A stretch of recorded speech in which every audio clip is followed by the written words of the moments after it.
ഇന്നത്തെ നമ്മുടെ recipe variety ആയിട്ടുള്ള ഒരു പലഹാരമാണ്. കുട്ടികൾ സ്കൂൾ വിട്ട് വരുന്ന സമയത്തേക്കൊക്കെ ഉണ്ടാക്കി കൊടുക്കാൻ പറ്റുന്ന വെറൈറ്റി ആയിട്ടുള്ള ഒരു പലഹാരമാണ്. അപ്പോൾ നമ്മൾ ബ്രെഡ് വെച്ചിട്ടാണ് ഇത് തയ്യാറാക്കി എടുക്കുന്നത്. ഒരു ബ്രെഡ് ടോസ്റ്റ് ആണ്, വെറൈറ്റി ആയിട്ടുള്ള ഒരു ബ്രെഡ് ടോസ്റ്റ് ആയിട്ട് നമ്മൾ ഇന്ന് ചെയ്യാൻ പോകുന്നത്. അപ്പോൾ ഇതെങ്ങനെയാണെന്ന് നോക്കാം.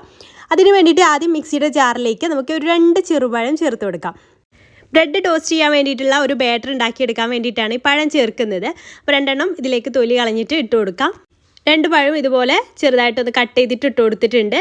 അപ്പോൾ പിന്നെ അതിലേക്ക് മധുരത്തിന് ആവശ്യമായിട്ടുള്ള പഞ്ചസാര ചേർത്ത് കൊടുക്കുക. അപ്പോൾ 3 ടേബിൾ സ്പൂൺ പഞ്ചസാരയായിട്ട് ചേർത്തിട്ടുള്ളത്.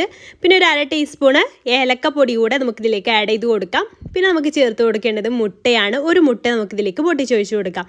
ഈ ചെറുപഴത്തിന് പകരം നിങ്ങൾക്ക് വേണമെന്നുണ്ടെങ്കിൽ ഒരു നേന്ത്രപ്പഴം എടുക്കാം കേട്ടോ. നേന്ത്രപ്പഴം ആയാലും നല്ല ടേസ്റ്റ് തന്നെയായിരിക്കും. അപ്പോൾ മുട്ടയും പൊട്ടിച്ചൊഴിച്ച് കൊടുത്തു. എന്നിട്ട് നമുക്ക് നന്നായിട്ടൊന്ന് അടിച്ചെടുത്തിട്ട് വരാം. അപ്പോൾ നന്നായിട്ട് അടിച്ചെടുത്തിട്ടുണ്ട്. ഇനി അതിലേക്കൊരു 1/4 ടീസ്പൂൺ മഞ്ഞൾപ്പൊടി ചേർത്ത് കൊടുക്കാം. ഒരു കളറിന് വേണ്ടിയിട്ട്, നിർബന്ധമൊന്നുമില്ല, കളറിന് വേണമെങ്കിൽ മാത്രം കേട്ടോ. പിന്നെ ഒരു നുള്ളു ഉപ്പ് കൂടെ ചേർത്ത് കൊടുക്കാം, മധുരമൊക്കെ ഒന്ന് ബാലൻസ് ചെയ്യാൻ വേണ്ടിയിട്ട്. പിന്നെ അതിലേക്ക് ചേർത്ത് കൊടുത്തിട്ടുള്ളത് 1/2 കപ്പ് മൈദയാണ്. പിന്നെ ആവശ്യത്തിന് മാത്രം വെള്ളവും ചേർത്തിട്ട് നന്നായിട്ട് ഒന്നും കൂടെ ഒന്ന് അടിച്ചെടുത്തിട്ട് വരാം.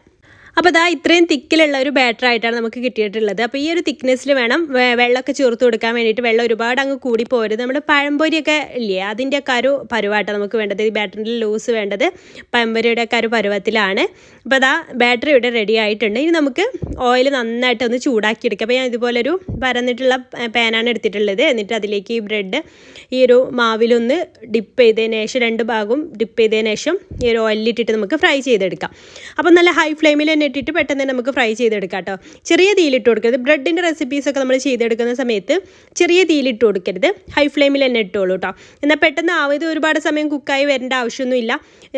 അല്ലാന്നുണ്ടെങ്കിൽ സാവധാനം ലോ ഫ്ലെയിമിലിട്ട് ചെയ്തെടുത്താൽ അത് നന്നായിട്ട് എണ്ണ കുടിക്കും. അപ്പോൾ ഇങ്ങനെ പെട്ടെന്ന് ചെയ്തെടുത്താൽ ഒട്ടും എണ്ണ കുടിക്കില്ല കേട്ടോ. നിങ്ങൾക്ക് കാണുമ്പോൾ തന്നെ മനസ്സിലാവും എത്രത്തോളം എണ്ണ കുടിക്കാതെയാണ് നമ്മുടെ ഈ ഒരു സ്നാക്ക് കിട്ടിയിട്ടുള്ളത് എന്ന്. പെട്ടെന്ന് തന്നെ ചെയ്യണം, സാവധാനം ചെയ്താൽ എണ്ണ കുടിക്കും, അത് ഷുവറാണ്. കണ്ടോ?